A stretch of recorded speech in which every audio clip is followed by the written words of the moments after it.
Qu'est-ce qui t'empêche de te lâcher au lit? Qu'est-ce qui t'empêche d'être complètement à l'aise dans ta sexualité?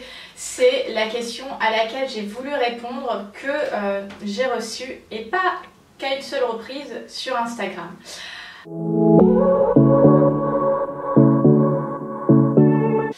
Bonjour à toutes et à tous, ici Sarah Zerbi, plaisirologue et psychologue. Je suis ravie de vous retrouver dans une nouvelle vidéo où on va parler de ta vie intime, de comment te lâcher plus dans ta vie intime et ta sexualité pour tout simplement plus t'épanouir et moins te prendre la tête, parce que en fait en permanence tu es ici.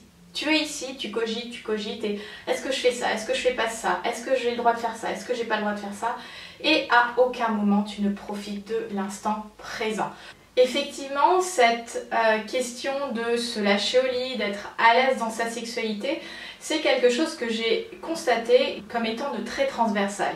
C'est une question que des personnes aux alentours de la quarantaine ont pu me poser, comme des personnes autour de la vingtaine. Donc c'est vraiment un sujet qui anime toutes les générations lorsqu'il s'agit de la vie intime et de sa vie sexuelle. Et c'est pour ça que j'ai décidé de te donner des pistes de réponse pour justement t'accompagner dans ce cheminement, pour te sentir plus à l'aise, pour te lâcher plus quand il s'agit de faire des galipettes, d'être au lit avec un ou une partenaire.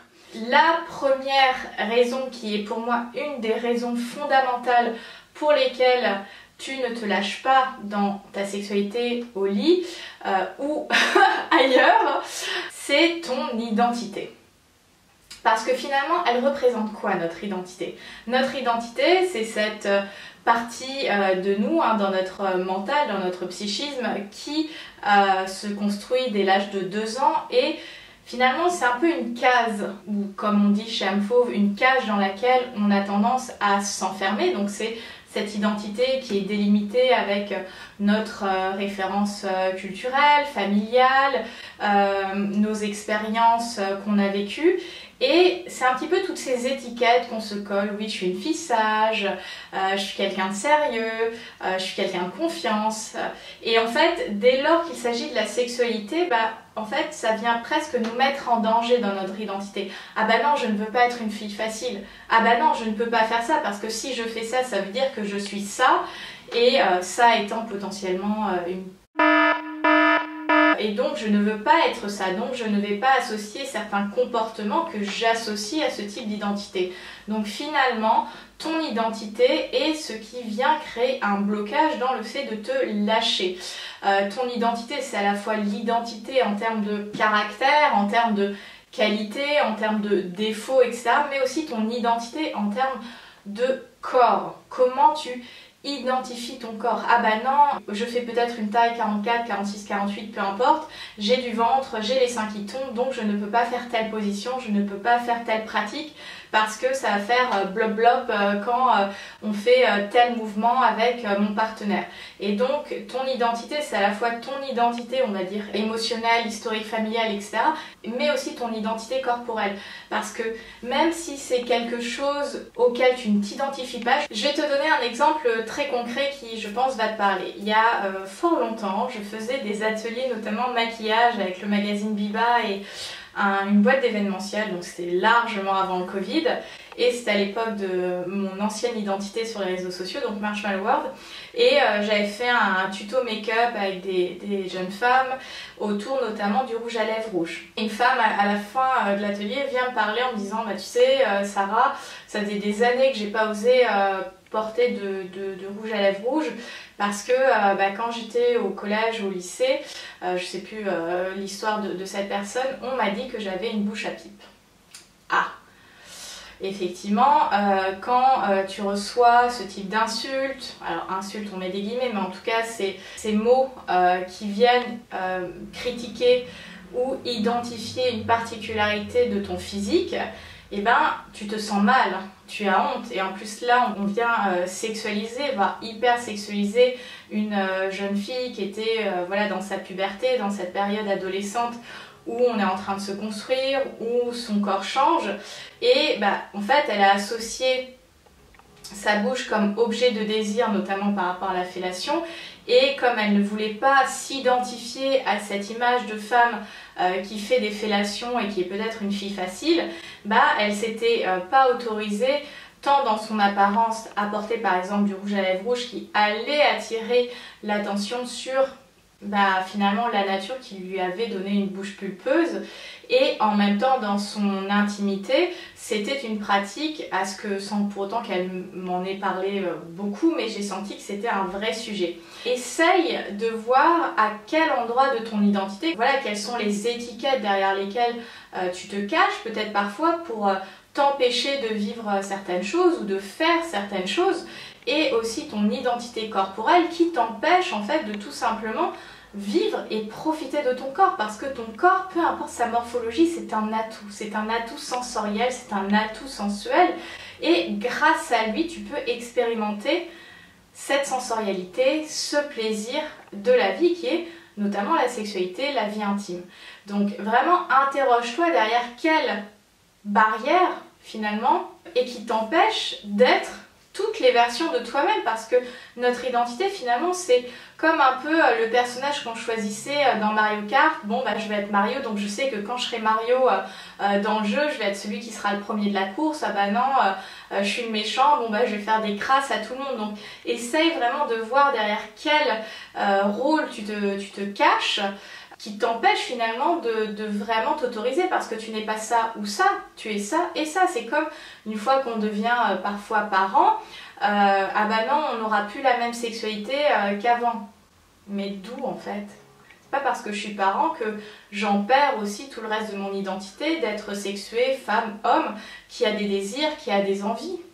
Oui, je deviens parent, oui, j'ai de la responsabilité en plus, mais est-ce que ça doit effacer tout le reste de qui je suis? L'autre élément qui t'empêche de te lâcher au lit, c'est ce que tu perçois de ton partenaire et de ses attentes. Qu'est-ce que ça veut dire? Ça veut dire que, surtout quand on est dans le dating, mais c'est aussi valable quand on est dans un couple qui, on va dire, ronronne un peu, on suppose que l'autre attend X ou Y, que ça se passe de telle ou telle manière, ou que l'autre attend ça de nous. Et on est tout le temps dans des suppositions, comme si on avait notre boule de cristal et bon ok, alors ce mec, il est très beau, il a telle vie, donc il attend potentiellement que la femme, elle, soit un petit peu à sa disposition, qu'elle mette de la lingerie sexy, qu'elle lui fasse telle et telle chose, qu'elle l'accompagne dans tel et tel délire. Et du coup, quand tu identifies et tu te fais un peu ce scénario dans ta tête, bah ça va à nouveau être en contradiction avec ce que tu perçois de toi, ton identité, comme je le disais tout à l'heure, et non, je ne vais pas lui donner ça.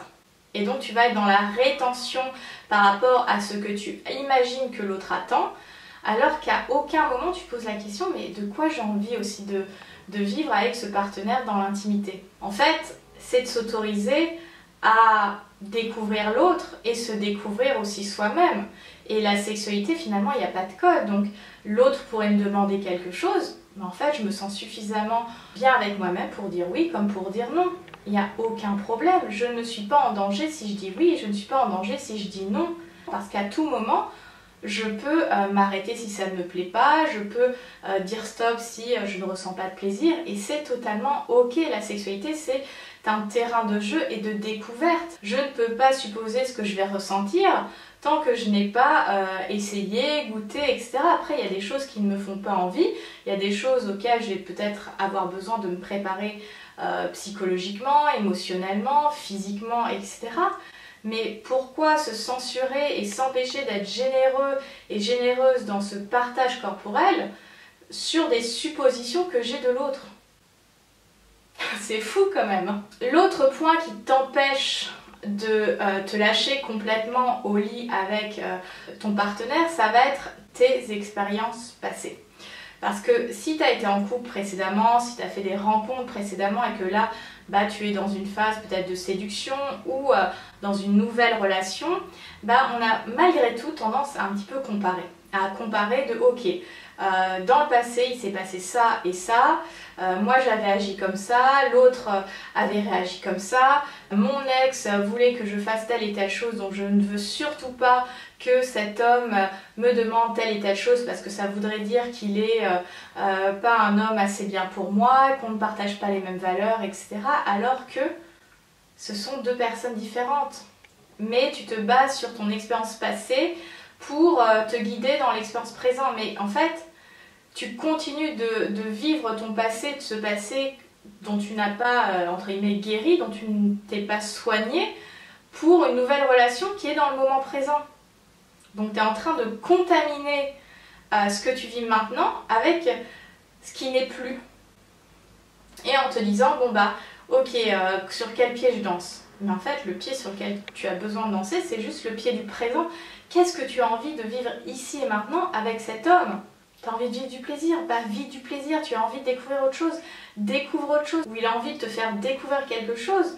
Bon bah, vas-y tranquillement à ton rythme et autorise-toi en fait, parce que cet homme est différent du précédent et toi aussi tu as évolué. Donc si tu veux vraiment vivre cette relation de manière sereine, détache-toi de ces histoires du passé. Soigne-toi, digère ces émotions, détache-toi de toutes ces pensées que tu essayes de copier-coller à ta relation actuelle. Dans ce troisième point, c'est toi qui te fais un flashback à tes relations passées, mais ce n'est pas suffisant. Ce qui peut aussi te bloquer, t'inhiber finalement dans le fait de partager de l'intimité avec ton partenaire, avec cet homme, c'est que tu vas imaginer aussi ces anciennes relations, ces anciens coups entre guillemets d'un soir, ou ces anciens plans cul, ou bref, les autres femmes qu'il a eues dans sa vie. Et donc tu vas t'imaginer, bon bah est-ce qu'il a eu des femmes plus minces? Est-ce qu'il a eu des femmes, je sais pas, blondes, avec des taches de rousseur? Est-ce qu'il a eu des femmes sexy? Est-ce qu'il a eu des femmes avec qui il faisait tout ça? Et donc il attend aussi, on en revient sur le point 2, que une femme fasse tout ça. Tu es en train de te comparer à déjà son passé, qui n'existe plus, et tu te compares à des personnes que tu ne connais pas. La seule, entre guillemets, personne à laquelle tu peux te comparer, c'est toi-même. À quel endroit j'étais il y a 6 mois? À quel endroit j'étais il y a 6 ans? La seule personne, entre guillemets, avec qui c'est intéressant de se comparer, c'est avec soi-même. Parce que c'est notre vie, c'est notre expérience humaine. Les autres, c'est leur vie, leur expérience humaine. Donc dès lors que je suis en train de me poser la question, bon bah quel type de partenaire cet homme a eu, mais je me fais du mal en fait. Je me fais du mal et je m'empêche de vivre le moment présent de l'intimité qu'on est en train de créer, parce que l'intimité elle se crée, elle se co-crée. Donc si tu es en permanence dans le passé, tu ne peux pas être dans le présent à co-créer cet espace d'intimité qui te fait plaisir et dans lequel tu peux te lâcher en fait, parce que tu te fais confiance. Tu te fais confiance parce que bah, tu as des atouts.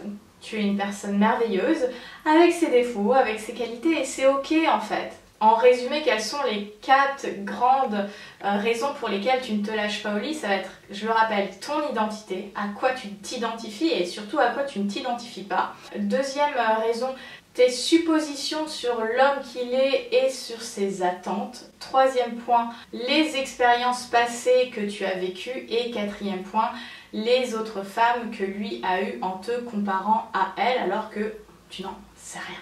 J'espère que ces clés te permettront d'y voir plus clair dans ta relation, dans ta vie intime, justement pour t'aider à t'autoriser plus, à être davantage celle que tu as envie d'être en fait, celle avec laquelle tu as envie de jouer, parce que finalement c'est un jeu la vie.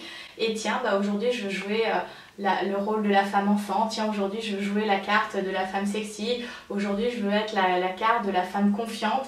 Et je suis toutes ces femmes en fait, je suis toutes ces versions de moi-même et je m'accueille et je cultive toutes ces facettes parce que je ne me réduis pas qu'à une identité, je suis tout et tu es tout. Je vais te laisser là-dessus, n'hésite pas à partager en commentaire le point qui t'a peut-être le plus parlé, peut-être ce qui t'a fait prendre le plus conscience de là où tu en es dans ta vie intime et dans tes relations. Je t'invite à t'abonner à la chaîne Âme Fauve si ce n'est déjà fait, à liker la vidéo, la partager à quelqu'un à qui tu penses ça pourrait servir. Pour me retrouver au niveau des réseaux sociaux, tu peux aller dans la box de description, donc Facebook, Instagram, TikTok, le blog Âme Fauve et un lien pour réserver ton appel découverte si tu veux justement travailler tes relations, ta vie intime, ton rapport au corps, ta confiance. Tu peux rentrer dans les programmes Âme Fauve qui sont juste extraordinaires. Je te souhaite une très belle journée, prends soin de toi, libère ta version fauve et rugis de plaisir. À très bientôt, bye!